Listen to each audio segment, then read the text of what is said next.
Aşkım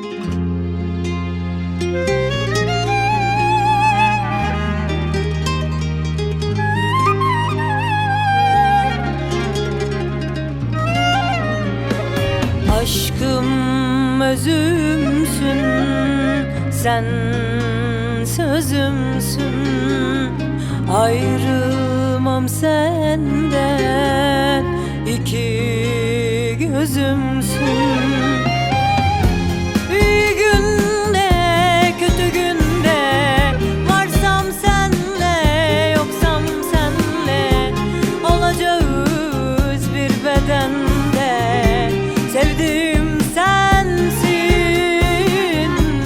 yüreğim sensin, nefesim sensin, hayatım sensin.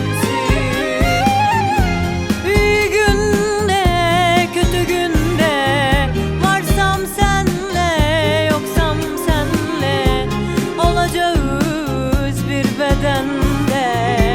Sevdiğim sensin,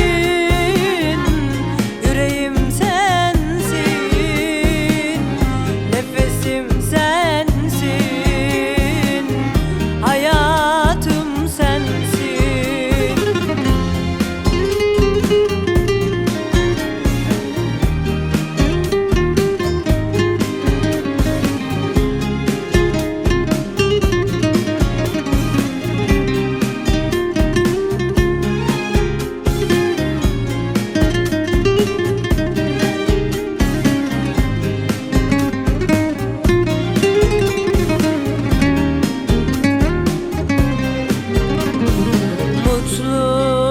Mutluluğumsun, sen umudumsun.